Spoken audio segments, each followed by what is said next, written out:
One more episode. Woo-hoo! Yeah. Welcome back, everybody, for another edition of For the Love of Dog. I am here with my patriot, Mr. Gary Newcomb. Guilty as charged. All right, I'm Steve McLean, co-founder of the Little Red Dog. Each episode, we try to answer some questions on dog behavior or anything that's interesting about dogs. It doesn't necessarily have to be about behavior, but that's what Gary and I are mostly about. It can be something physical as well. But before we go into that, Gary, you had a good week? I did. Yeah? I did. All right. You didn't get bit? Didn't get bit. You got bit yet this year? No. I mean, you shouldn't have actually said it out loud. I know. You kind of screwed me there, but yeah. Well, that's our goal, right? Is to go a whole year without getting bit. It's always the goal. I've yet to do it, but... Right.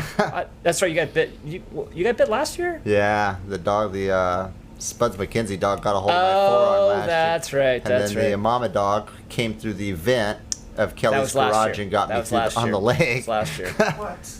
Yeah, so. Yeah, I'm walking through her side yard and the Sam dog never says anything. The dog pokes its nose out through the vent, knocks the screen off, and gets a hold of my leg. My kid's there. It's like one of the only time that he's gone with me on one of these training evaluations. Okay. Yeah, and he still talks about it. Dad, that dog grabbed a hold of your leg, it ripped it open, and you were trying to be all cool. They just recently fixed that hole. Rob just recently fixed that hole. Well, yeah, last year I kept being bit by Buster. Yeah. This year, as you would say, knock, knock on wood. Knock, knock on wood. I haven't been bit this year yet. But yeah. Anyway. Well, maybe we're getting smarter. You know what I think it is for me? And I hate to say it. I mean, for me, I think I'm just safer. Yeah. Totally safer. Yeah. You know, you're young and dumb.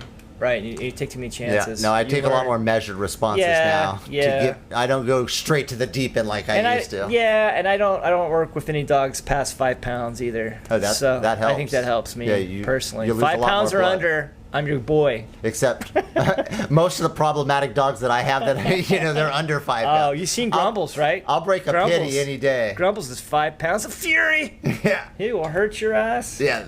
Not really. I love Grumbles. I know Nicole loves Grumbles. Sam's still fighting the battle on that. All right, let's go to our questions. Yes, okay. Enough of the BS. Fired up. All right, Miss Susie and Maggie again. You know, we answered one of their questions I think last week. This week she asks the question, and I love this question. It's very controversial. People constantly fight me on this question. What's the best way to work with abused dogs?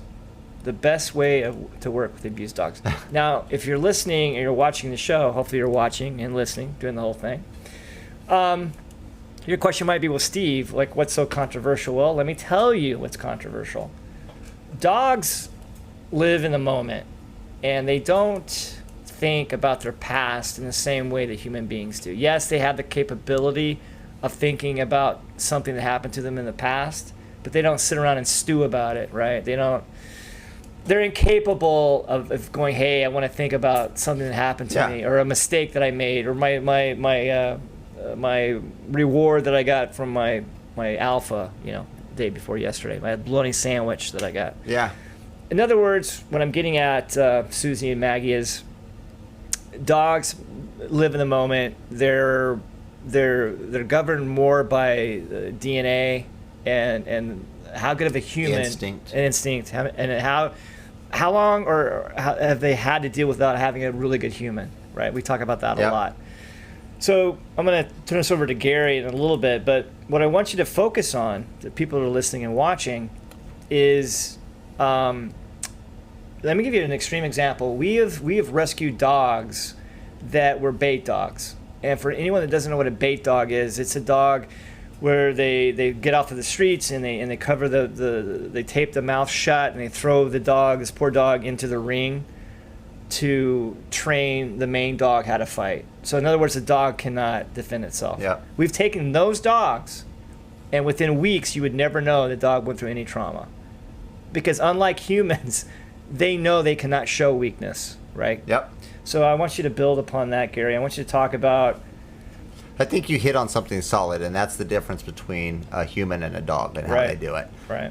If I have something traumatic happens to me, then I can probably relive that through almost a video-like memory. That's right. Dogs don't. They don't have a memory like that. That's What a dog does is they take an association from something. So if they had somebody who, physically abused them, then they will remember, okay, when I'm around people and it makes me feel weird, I do this. Right. They don't remember, oh, that guy kicked me or that guy punched me. So to them, like you said, they're living in the moment. So what you need to do is live in the moment with them. Right. You can't focus on what a dog has been through. I go to these adoption events and I'm holding a dog, and I usually get the problem dogs. And they'll tell me, people inevitably ask me, what's the deal with this dog? What's it been through? Did it come from a shelter? Was it abused? I'm like, I never know.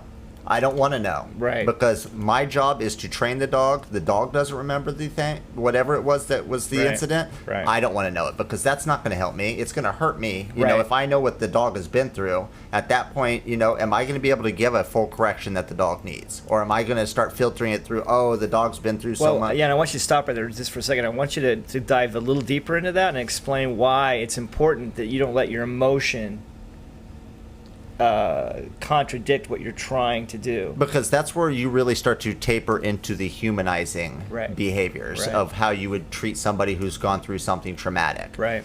Dogs are a lot more, black and white. They live in the moment. You give them what they want now, and they'll move forward. Right. A lot of things that if you dealt with a dog the way that you dealt with a person, the dog's not going to have any clue of what you're talking about or doing. It's going to end up making them more stable. Just like if you dealt with a human who's been through something traumatic the way that you dealt with a dog, but they'd also have a negative effect. But what a dog wants is structure. A dog doesn't want to be pitied. A dog doesn't want to, they want structure. Again, like any other dog, they want to know what the alpha wants. They want to give it to the alpha. They want to get the reward. Right. So there will be some nervousness barriers in between, but for the most part, you force it through just like any other dog. I don't care if a dog's had a bad background. Right. You can't act poorly. And that doesn't mean that you're unsympathetic. I mean, you're one of the nicest men I know. I mean, you're very... No, I have a goal, and that's to get the dog adopted, to get the dog trained for the owner, whatever it is, the situation. It's to get to the other end, and pitting the dog is not going to get us there. And if 90% of the public, when we talk like this, we get so much backlash. Oh yeah, so much backlash. On top of that, if we don't know the story about the dog, which we normally don't, it's really rare that when we rescue a dog, we know anything about what happened to the dog in the past.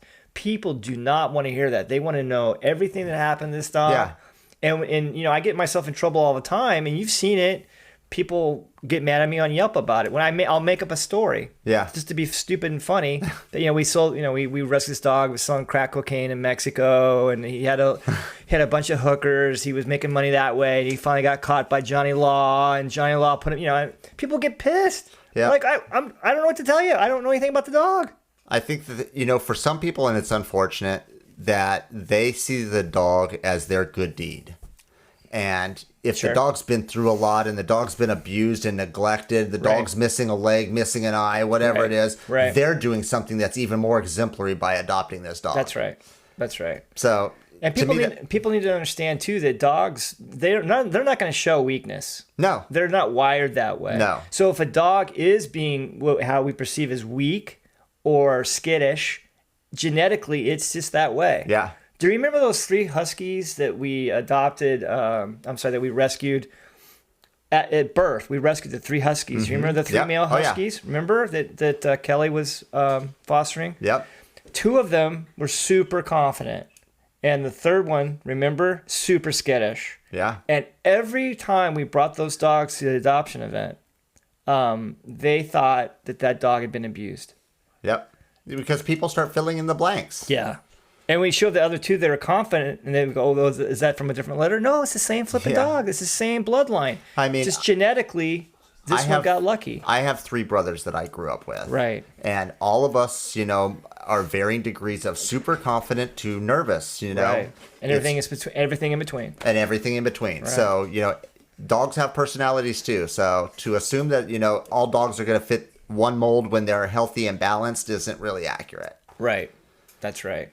And I keep trying to explain to people that have children, you've got one child that's motivated by something, like your example. Here's another child that's confident. Here's another one that's in the corner all the time. It doesn't want but you get same bloodline, same parents. Yeah. Just genetically, just a little different, Yeah. right? No, that tweak in our genetics is what makes us all different. I know, and I don't. You can see it on the outside, but people forget that it's the same on the inside. Right, but people don't. They don't want to hear that. Yeah. You know, and there's also this belief that that when you purchase a dog from a breeder, the dog's not going to be that way. Yeah. And it is. Absolutely. It's the same chance of being skittish, confident, whatever. Yeah. Crazy. You buy a dog from a breeder, 99% of the time it's a puppy. Right. You get a puppy from a rescue, that is no different. No, it's no different. Our puppies have not been through anything different. Nope. So, Nope. yeah. Nope. That's unrealistic to think that, a breeder's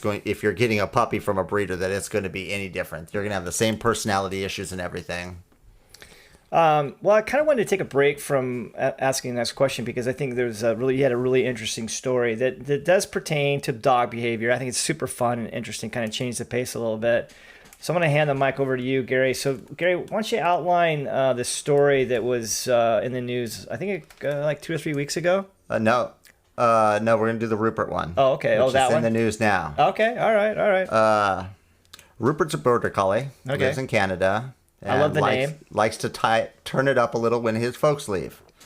So how Rupert turns it up is he goes to the folks' bed and pulls their pillow off the bed and does zoomies around the house with it. With the pillow. With the pillow in his mouth. All right. So there's a video of it somewhere. Maybe we'll be able to get it. Oh, here we go. Oh, here we go. So here's a video of Rupert with the pillow in the living room. So that's cute. Yeah. So he's run around, jumping on the couches. It's full on zoomy mode, as playful as he can be. And how old was Rupert? Did you already tell me? I don't think they said how old Rupert was. Right. He's a full on adult though, Border I Collie. was gonna say he doesn't look like a puppy. No, he's not. So that he's probably been schooled for this along the way. So Rupert knows that he's not supposed to do this. Sure. So the funny part of the story isn't necessarily that Rupert took the pillow. The funny part is that Rupert returned the pillow to the exact spot where he got it. Okay, that did not go how I thought that was going to go. I thought for sure. So he always returns it? He always returns it. They only caught it once, but they don't have any clue of how many times Rupert has stolen the pillow and returned it back to the unmade bed. So what's your theory on this, Mr. Gary? So we're going to break it down as to why this is happening. Okay. Why your dog always goes for your bed. Why does your dog want to sleep in your bed? Right. Basically, your bed, you spend 8 hours a day in your bed. If you're lucky, you spend 8 hours a day. I would love For me, it's a good 6. 4 to 6 hours a day in the bed. Right. So, and obviously, you're laying there continuously. Your body is making full contact with it. So the bed is probably the thing that smells like you the most in the house. Right. So if your dog's missing you, if your dog's lonely, if your dog, wants to play, it's a good chance that they're going to go to something that smells like you. Another common thing is socks. It's kind of nasty, but your foot sweat is how they sum us up as smell. So that's why a lot of dogs will go grab socks and tow them around the house. And lick your feet all the time. Yeah, right? and lick your feet. So, So the bed, the pillow, all that stuff is basically an extension of you. So Rupert couldn't have his people there for the day, so he's going to grab their pillow and run around like they're having a day at the park. But what I can't believe is that Rupert doesn't tear up the pillow. Yeah, no, he's very... That's pretty smart. He knows. And that's the kicker with the putting it back part, is that Rupert is a Border Collie, which is widely considered the smartest breed of dog. For sure. I love working with them. Border Collies are the only breed of dog that is considered to have reasoning ability. In that when they're doing herding, they have an escalation that they use, and they make a determination at what level the sheep's at or the lamb's at, and I'm going to come in at this level, and you need me to escalate it. So the dogs can carry out basic functions on their own without command. Right. So instead of, modifying the behavior with the corrections that his owners are giving him, Rupert's smart enough, he's going to find a way around this. I can put the pillow back, and he's probably done this every day in the week and return the pillow. So I can have my cake and eat it too. Yes, exactly. Words, Yeah. Right. So there you go. None of my dogs would do that. No. So I would definitely agree that this is an example of why Border Collies are the smartest dog. It's so funny. Whenever someone calls me out to work with a Border Collie, I'm like, okay, if you're not making this work, you're just not putting in any effort. Because that's the deal with Border Collies. And Lucas, my dog, was half Border Collie, half German Shepherd. The deal is that they're a working breed dog who you have to keep them moving. Yep, if you keep that dog busy, they're the best dog in the world. They are the best. Lucas they're so smart. Lucas was my training assistant for 8 years, and he literally knew what I wanted of him with a dog before I ever had to ask him. Right. No, that's great. So I love working with them. Yeah, absolutely.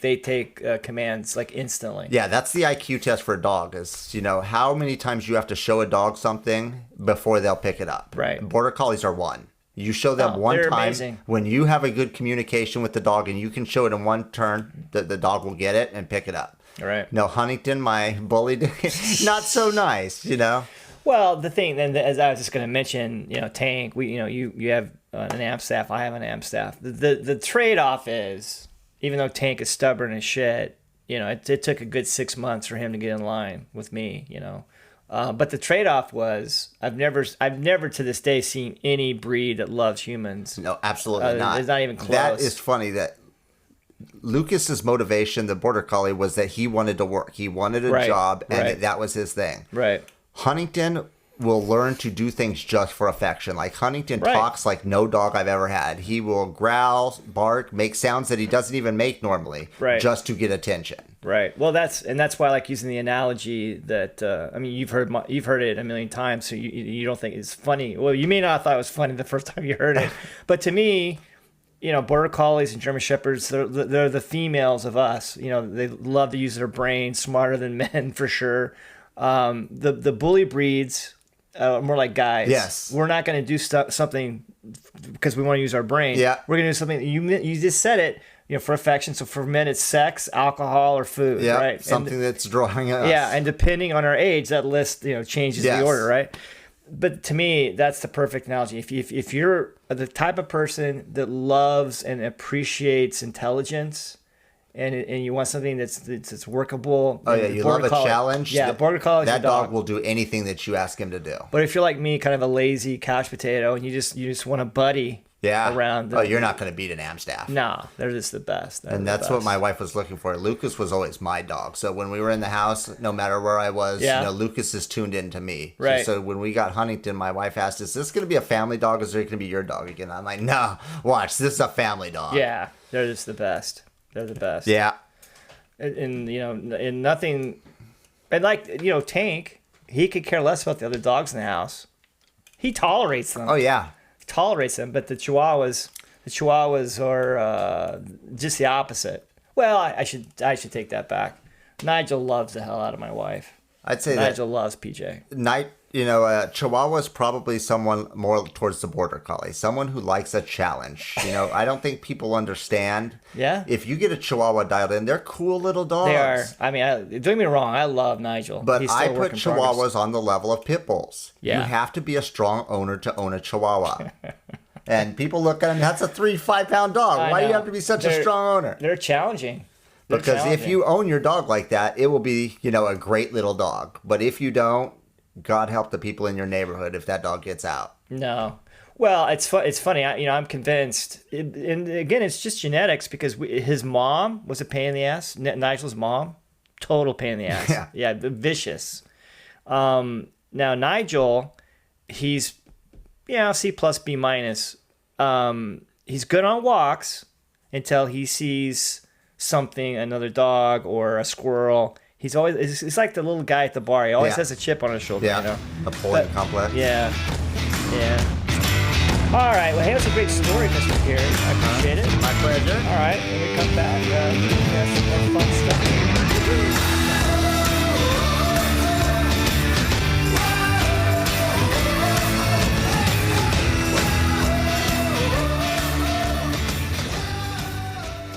Hey everyone, thank you for tuning in for the love of dog. Totally good news. New Road is back with their food. However, it's only treats. That's okay. We love the treats. You saw Gary try them months ago. Either way, it doesn't matter. They're great. They're terrific. Treats only.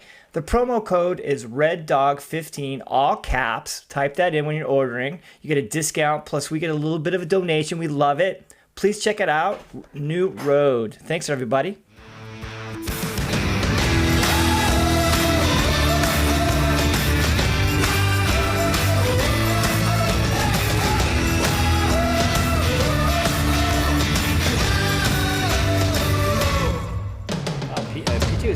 to it there. Yeah, it Little was. rhythm. You swear. Welcome back to For the Love of Dog. I'm your host, PJ Rush, and Steve is in studio with me. And we've got a new sponsor. Oh, they're back. What is it? What is it? We're very excited. New Road Foods. They had been closed for a little while due to COVID-19. We're so happy they're a really great dog food and treat company, and it's human grade, and they've got a new flavor. They've come back with their new flavor, whitefish protein chips.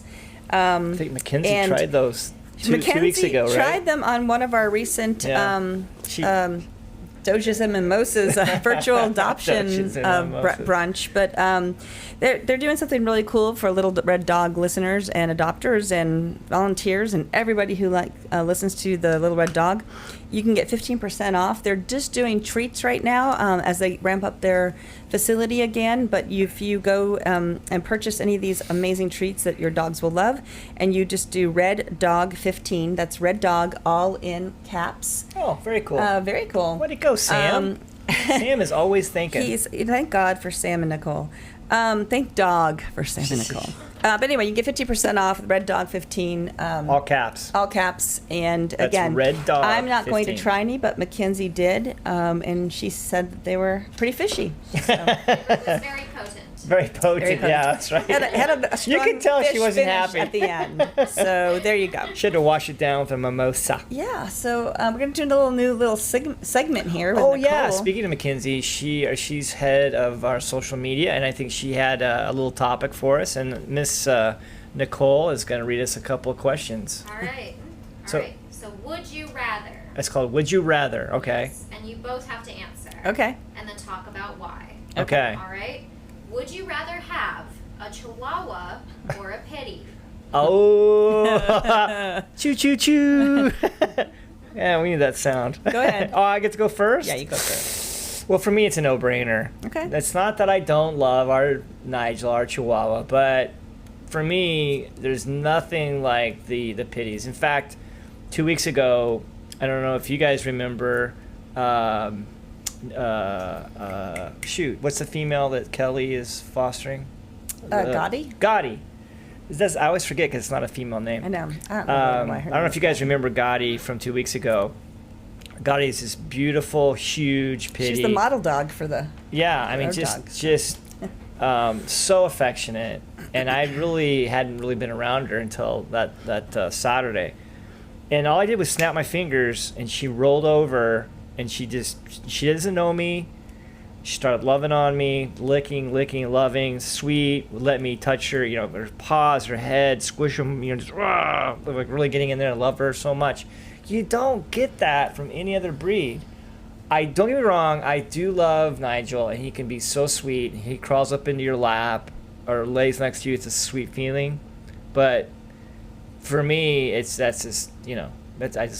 love the pitties, love the Amstaffs. So, before I answer that, I'm just going to say, just because I don't want people to think that every single pitty they see is you snap your finger No, and that's roll true. over. So, That's Gotti is a very special girl. A lot of and you're right, the pitties do love people. They love them so much. They want to be their humans. That's usually the downfall when you have a pitty sometimes, is that they don't like other dogs, but they almost always love humans. Yeah, it's a real and problem. so my answer is Let's say both. I love both. I didn't always love both. I mean, before we got Nigel, I really didn't understand Chihuahuas. But if I have to choose between those two breeds, I guess I would have to say pitty. But for me, caveat, for me, it's really not about the breed. Honestly, it's about the dog. So for, well said. It's personality, it's, whatever. I mean, obviously you see a dog and it's cute, but sometimes I just don't like its personality, whatever. So for me, I like all dogs. I genuinely do. So breed doesn't really matter to me. Obviously we have an affinity for the pitties. So if I'm forced to choose, I would say pitty, but yeah, Nigel's pretty special. No, that's a good point. I wish I would have said that about it's a bit more. Okay. It's more about the dog. Next one. All right. Would you rather never have children and only have pets, or never have pets and only have children? Oh. I can't. I'm gonna have to not answer that. I think you have to answer All that. right, well, you have to go first. I'll You go go first first this time. I would rather not have kids and have pets. So I not mean, have kids? Yeah, You 'cause say so I would no, not have kids. I would have pets. So no Sean and Mackenzie? But see, I got them by proxy, so I By didn't proxy. have them, so I'm good. I got both. But personally, and that was a choice I made. I would much rather have pets than kids. Wow. They're way more gracious and gratitude. There's a lot of gratitude with pets. I'm not so sure about kids. Obviously, I love Mackenzie and Sean as if I popped them out myself. I'll have to make sure they don't listen to this episode. But they know I love them. Wait, I gotta call them. Let me call them really quick. This is to see how you guys. This is not going to be a surprise to either one. No, of that's them. true. Sean and So- Mackenzie pretty But much. it doesn't mean I don't love them. I'm just saying the hypothetical. Would you? And again, hypothetical? yeah, hypothetical. Whether you do or not. Okay, so I'm gonna make fun of you next time you Well, that's mispronounce every something. other word. Yeah. Every other So then word. why don't you shut the hell up? That's every other Shut your word. mouth. Shut your pie Shut your hole. pie hole, man. Okay, stop. You're just I never have I'm Tank. so no. That's if I never saw Tank, that would be horrible. But my children are above the dogs. All right. I'm yeah. Fair enough. Again, this is not going to surprise No, anybody. I know. No, they're Okay. not going to be surprised by this either. No, I think another good question and maybe it's on the agenda, is it easier to raise children or dogs? Maybe that's another topic. Maybe that's that's a different topic. Let's keep going. But I'm saying to me it's kind of the same thing. All right. You know, it's very difficult to parent. But no. I mean, I love my kids. I wouldn't have missed out. It's a no-brainer for me. I'm glad I'm a parent. I choose children over dogs. Okay. All right. Next question. Yep. Would you rather have your dog be able to read your mind and know what you mean, or be able to send you text messages? Interesting. Go ahead. That's kind of cute. Wasn't that? Well, what did they do before texting? If the dogs could. Yeah, this is the question now, Steve. All right. This is where we are. This is where we This are. is our life now. This is our life now. Your question with another question. Yeah. Wow, that's a toughie. I kind of find the texting kind of interesting. I'd like to get a text from Tank. Go, I could give a crap about the text messaging. It'd be great if my dog understood me, just so, But you could- and I understood him, right? but So- that's not the question. I understand. Okay. I would rather him be able to understand me, read my mind. Yes. But if you're texting each other, it goes both ways. no. It I told does. you I don't give a crap about texting. You can answer your question your way, and I'll answer my question my way. Because This is how it is at home all the time, Then people. I can say I can think because he could read my mind. Okay, we're going to the vet. I know you're going to be scared, but it's really going to make you feel better, and that's why we're doing this. Now, I'm not trying to be mean to you. I'm not trying to do something. So that's why I would like it. But I want you to think about this a little bit. I'm You good. text. It's Move both along. ways. It's both ways. It didn't say that. It said he would send you You a said text. texting. Texting? said or you just would one way? Send you a text. You a text. Only. Send you It's a just text. one way? So yeah. Ah, Yeah. damn it.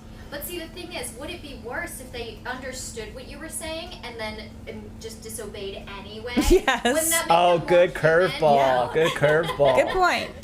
I know. Nigel would be that way. Yeah. Yeah. Okay. Next one. Next one. Would you rather smell someone's breath to get to know them or sniff their butt? No, I answered the other one first. No, you did. Yes, I did. You did? I did. You want to sorry. rewind it? We actually have it All on right. tape. Sorry. I guess I would smell their breath. I don't really need to have my face in their ass. Yeah, I'd be kind of uncouth, right? It's gonna have to be breath for me to. Yeah. Pretty easy one. Yeah. Through a mask, hopefully. Right. Yeah. There's just so many ways we could take that. Definitely ass. Yeah. All right. Would you rather bark to get someone's attention or paw at them to get their attention? I'm first this time. Bark or paw? Bark paw, or paw? Paw. Okay. As a human being. Well, I'm kind of a loud, obnoxious person anyway, so I like the bark. I'd probably bark. Yeah. I don't like people touching me. And Yeah, I I was don't gonna want to say touch you're not a anybody, so touch-a-feela. Just bark. I bark anyway. So You do. That's what I'm saying. It's kind of our personality. the longer we go on and the more we deal with dogs, I find the conversations I have with people mimic the conversation I have with dogs. Like, we'll be at events and somebody's doing something that I think is wrong. I'm like, leave it. So Drop it. yeah, I'll have to work on that. Yeah. That's a good one. All right. Would you rather own a German Shepherd or own a Bulldog? German Shepherd or Bulldog? Again, back to me. It depends on the breed, the dog, not the breed. It's an interesting question because German Shepherds are so smart, and you can do a lot with them. But my eyes like the Bulldog better. But if we're talking about an English Bulldog, obviously they have a lot of medical problems. They need breathing surgery, so that's a consideration. But I mean, I like that look better. I'm a bully girl. But man, those German Shepherds, we've been in training, with our dogs where there's a German Shepherd there. The German Shepherd always learns everything the fastest. Always pick it up it's quicker. just it's like, wow, okay, they've already learned that. And then, you're trying to sit. So I guess, I would do the bully. Yeah, same. I mean, it's just same reasoning. They're just more appealing to me.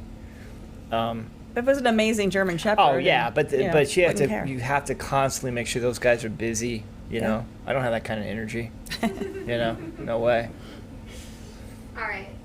Would you rather have an easy dog that never cuddles with you, or a difficult dog that always cuddles with you? It's your turn. Is it my turn again already? Yeah, I did the I'd Shepherd. rather have a difficult dog that cuddles all the time.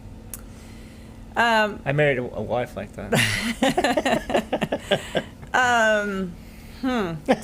It's hard. I've never had a dog that wasn't difficult. No, I'm just kidding. I like to cuddle. I'll take the difficult dog because we don't mind the work. I mean, we think that's part of dog the job, ownership, yeah. and that is part of our job. And so, it'd be nice if they eventually got to be less difficult, Nigel. But Shout out to Nigel. All right, and then this one's the last one. Would you rather only have small breeds of dogs or only have large breeds of dogs? Ooh, that's to you this time. okay. If you have to go either or, I'd probably choose bigger dogs. Again, it's what I like. It's funny, I've changed over the years. When I was younger, I really liked smaller dogs. And now, since we've had so many bigger dogs, I appreciate them. The advantage of smaller dogs is that they live longer. The larger dogs don't live as long. So, but I'd still like to have larger dogs. Just a bigger bed. Yeah, it's kind of the same for me. Although, it's way easier to deal with the smaller dogs day in, day out for sure. Yes and no. But- I mean, Tank will sit here and he will never bark. Like That's when true. you and Gary were doing your segment, I had the dogs in my office Were they waiting for you barking a lot? guys. And Tank is just sleeping, and then Nigel starts barking, and that's, to me, it's his only thing. And he will look for something to bark at. Right. Did a leaf just go by? Right. So that's the thing, and it's constant, right? Now Bella, who we just lost last month, I mean, she would bark a lot too. Right. So it's not just the small dogs, but I guess in our realm, Tank is a little easier that way. He's not as easy in some ways. Right. Well, it's just that, once in a while I'll get stuck walking just the littles, like maybe Tanks at the vet or something, Right. and it's just so much easier to walk the littles. That's true. Less to worry about. Well, you can move them too. Like if I correct Nigel, he has to come with me. You're right. With Tank, Tank. he can decide not to Right. because he can be Right. stubborn. Now he doesn't. He rarely does that, but that is a consideration. So Yeah. All right. those are good. Wow. I'll talk It's to like marriage therapy, right? That's what it felt like. I'll have to talk to our daughter to say that, Just a shout out to Sean and Mackenzie. I do love you. I'm glad you're in my life. I would never not want you in my life, but had I not known you, Well, the thing is too, who would be helping us right now? no, we definitely. Well, need them. Both thanks of to them. you, they're not here now. No, They're that's not here. true. They're not helping us. You chose dogs. Well, thank God you chose kids, and that's how you know Tank. So That's it's good. true. So we have the That's best true. of both. We do have the worlds. best of both worlds. We're So, lucky for sure. yes. For sure. All right. Well, hey, we actually this time we ended on a happy, good note. We did. Sorry about the last week when we talked about the Florida story. And we didn't really have We didn't have a As we're upbeat- wrapping up, we can just say part of that is don't shoot your neighbor. Make sure you're walking your dog. Keep your dog in your yard and stay join out of us- Florida. And stay out of Florida. Join us next week for the Love of Dog. Thanks, guys. Subscribe.